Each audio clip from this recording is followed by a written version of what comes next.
Welcome back to city news. తెనాలిలోని జిల్లా SP Satish Kumar శనివారం పర్యటించారు. పట్టణంలో ప్రధాన కూడళ్లు, బస్టాండ్, గాంధీ చౌక్, శివాజీ చౌక్ సెంటర్లను పరిశీలించి ట్రాఫిక్ సమస్యలపై అధికారులను అడిగి తెలుసుకున్నారు. అనంతరం పట్టణ కొత్తపేటలో శిథిలావస్థలో ఉన్న పోలీస్ క్వార్టర్స్ ను జిల్లా ఎస్పీ సతీష్ కుమార్ పరిశీలించారు.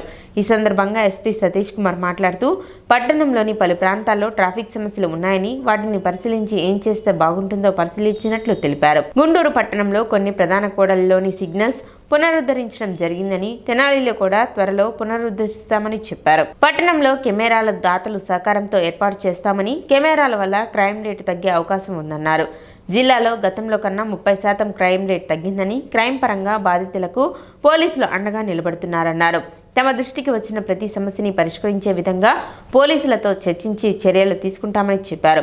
పట్టణంలో కొన్ని సమస్యలు పోలీస్ శాఖ మాత్రమే కాదు, మిగతా శాఖలు కూడా తమతో కలిసి సమన్వయంతో పనిచేస్తే సమస్య పరిష్కారం అవుతాయని తెలిపారు.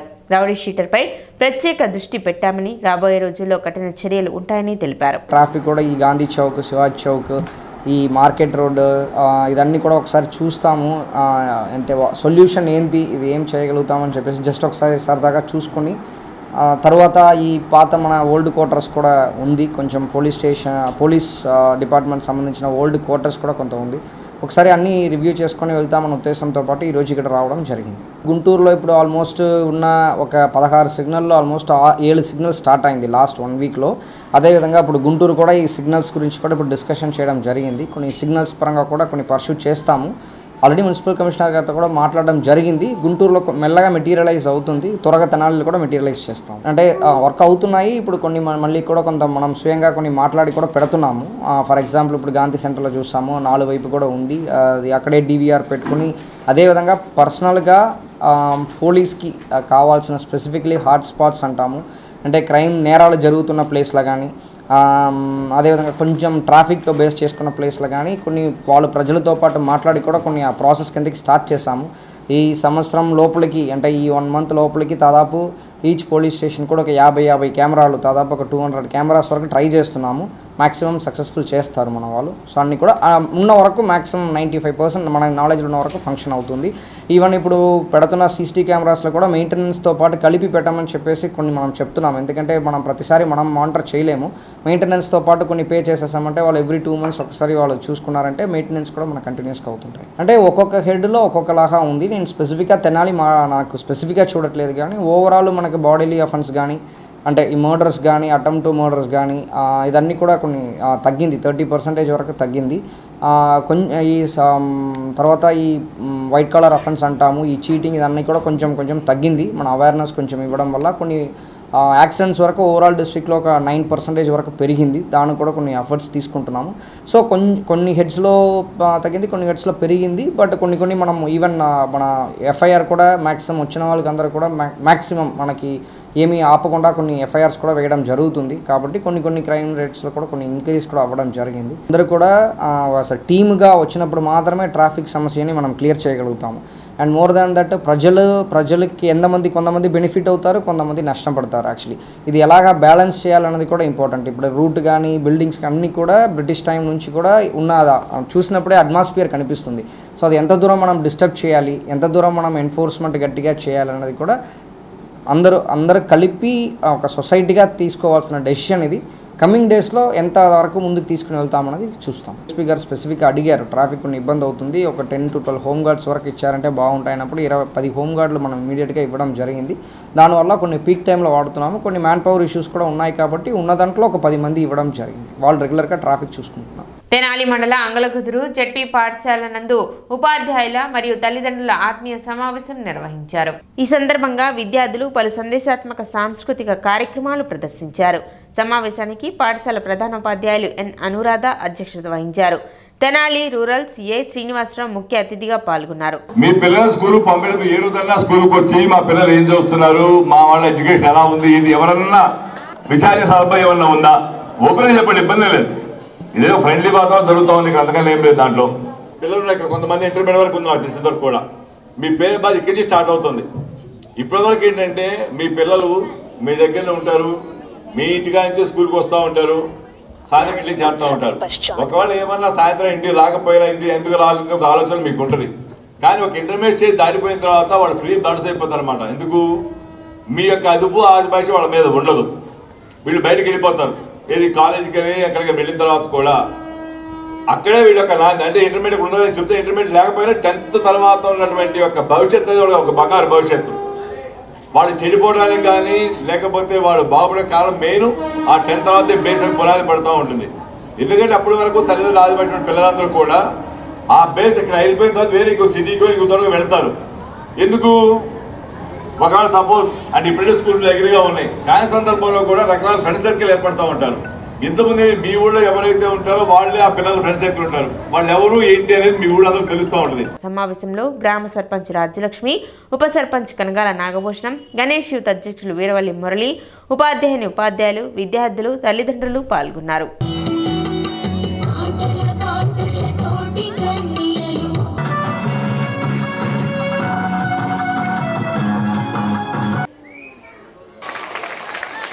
దాంట్లో ఏమైతే సినిమాలు ఉన్నాయని అబ్దాలు కొంచెం టైం అయితే పడుతుంది. కానీ పేరెంట్స్ ద్వారా క్రమం తప్పకుండా వారి తీర్చిదిద్దడానికి వాడుతూ నారా చంద్రబాబు నాయుడు గారి పిలుపు మేరకు అంగల్కుదురు జడ్పీ హై స్కూల్లో పేరెంట్సు, టీచర్సు, విద్యార్థులు ఒక మెగా సమావేశం. ఎందుకంటే గత ప్రభుత్వం 5 సంవత్సరాల్లో స్కూల్స్ వాతావరణం కూడా ఏ విధంగా డిస్టర్బ్ చేసిందో మనం చూసాం. అడుగడుగున గంజాయితో స్కూల్స్ లేవు, కాలేజీలు లేవు. అడుగడుగున గంజాయితో స్కూల్ వాతావరణాన్ని డిస్టర్బ్ చేసి పిల్లలందరినీ కూడా ఈ గంజాయికి అలవాటు పడే విధంగా ఏ విధంగా గత 5 సంవత్సరాలు మనం చూసాం. ఇవాళ చంద్రబాబు నాయుడు గారు ఇవాళ పేరెంట్సు, టీచర్స్ మధ్య కూడా ఒక మంచి రిలేషన్ ఉండాలి, పిల్లలతో కూడా ఒక మంచి రేపో ఉండాలని చెప్పేసి ఇవాళ ఒక మంచి కార్యక్రమం తీసుకోవడం అనేది చాలా సంతోషం. అన్ని స్కూళ్ళలో కూడా గంజాయి, మత్తు పదార్థాలని ప్రవేశపెడతాం వలన పిల్లలు విద్యాబుద్ధుల్లో నష్టపోవడం జరిగింది. అలానే టీచర్స్ని బాత్రూమ్స్ దగ్గర ఫోటోలు తీపిస్తూ వాళ్ళ గౌరవానికి భంగం కలిగించే వాతావరణాన్ని మార్చి వాళ్ళ స్టూడెంట్స్లో చైతన్యం తీసుకొచ్చి డ్రగ్స్ను వదిలేయాలి. ప్రశాంతమైన వాతావరణంలో పేరెంట్స్కి, స్టూడెంట్స్కి ఒక మంచి రిలేషన్ ఉండాలి.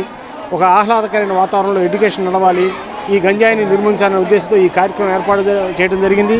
ఈ కార్యక్రమానికి మరి ఈరోజు అంగల్కుదురులో హై స్కూల్లో 500 మంది పైగా విద్యార్థులు, మరి గ్రామ పెద్దలు, మరి పేరెంట్సు, అలానే మన వీరవల్లి మురళి గారు సర్పంచి, మన వార్డు మెంబర్లు అందరూ పాల్గొనడం జరిగింది. ఈ కార్యక్రమం దిగ్విజయంగా నడిపినందుకు అలానే ఒక మెసేజ్ పాస్ చేస్తా స్టూడెంట్స్ చేసిన కార్యక్రమాలు 2 సాంస్కృతిక కార్యక్రమాలు చాలా అబ్బురపరిచాయి.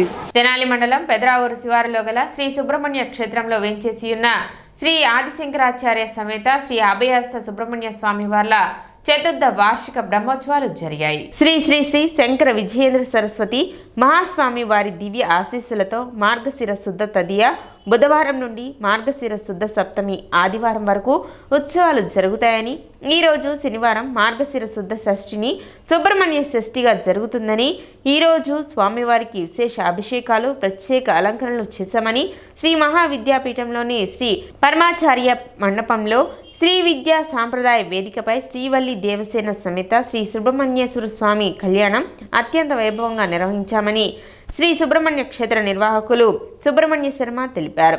ఈ కార్యక్రమాలను శాస్త్రోక్తంగా చింతపల్లి దత్తు శర్మ, శుభం శర్మ, రామకృష్ణ, నరసింహమూర్తి నిర్వహించినట్లు తెలిపారు. స్వామివారి కళ్యాణం మహోత్సవంలో తెనాలి నియోజకవర్గం తెలుగుదేశం పార్టీ నాయకులు, మాజీ మంత్రివర్యులు ఆలపాటి రాజేంద్ర ప్రసాద్ మరియు వారి సతీమణి మాధవి, తెలుగుదేశం నాయకులు పాలడుగు సురేంద్ర, కౌన్సిలర్ పసుపులేటి త్రిమూర్తులు, సినీ కథా రచయిత బుర్రా సాయి మాధవ్, గోపి, స్థానిక నాయకులు, స్వామివారి భక్తులు, శ్రీ మహావిద్యాపీఠం కార్యవర్గం సభ్యులు పాల్గొన్నారు. తదనంతరం అన్నప్రసాద వితరణ జరిగింది.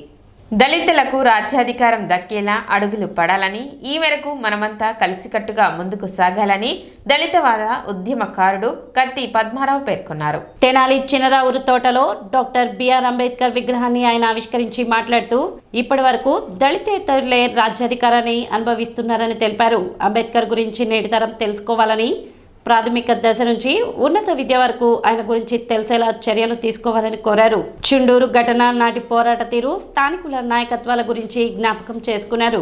తొలుత పట్టణంలో భారీ ప్రదర్శన నిర్వహించారు. అంబేద్కర్ విగ్రహానికి పూలమాలలు వేసి నివాళులు అర్పించారు.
అనే పుస్తకాన్ని రచించి మరి ఈరోజు ఈ వేదికపై మరి కత్తి పద్మరావు గారి నాయకత్వం, వర్ధిల్లాలి కత్తి పద్మరావు గారి నాయకత్వం, ఇది మన రాజ్యంలో రచన డాక్టర్ కత్తి పద్మరావు గారు.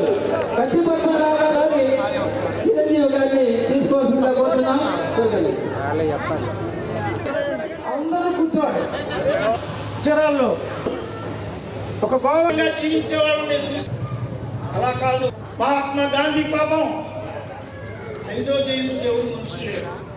సైనికాధ్యక్షుడు, భారతదేశాన్ని నడిపించినటువంటి వాడు, భారతదేశాన్ని నడిపించిన సైన్యంలో పుట్టినటువంటి వాడు డాక్టర్ బిఆర్ అంబేద్కర్ విగ్రహాన్ని చినరావూరు తోటలో వేయడం, ఆ వేసిన వారు అందరూ కూడా చరిత్రలో నిలబడిపోతారు. వారి విగ్రహాలు కూడా వాడు మరణించినాక వేయదగిన వారు, అంతటి వారు వీరు.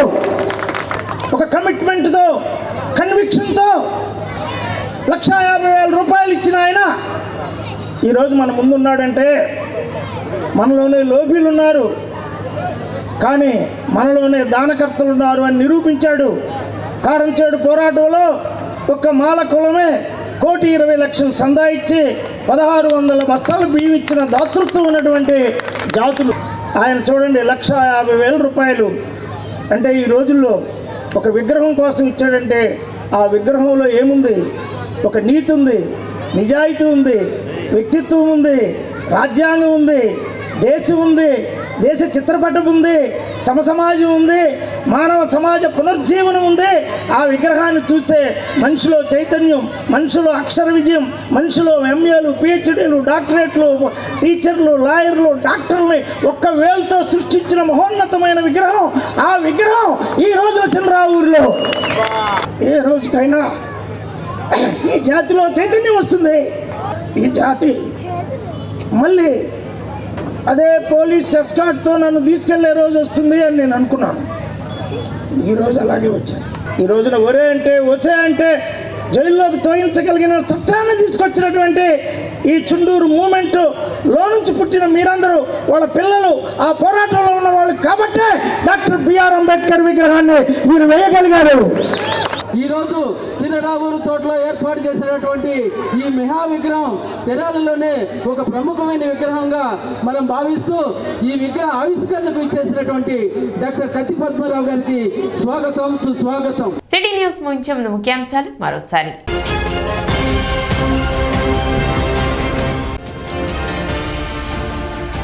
పట్టణంలోని ట్రాఫిక్ సమస్య పరిష్కారంలో భాగంగా శనివారం తెనాలిలో పర్యటించిన జిల్లా SP Satish Kumar.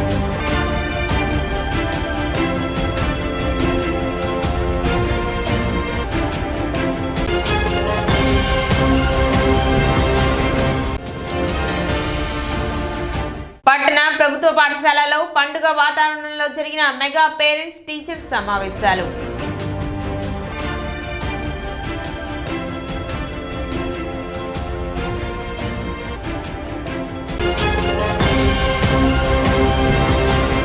City news ఇంతటితో సమాప్తం. నమస్కారం.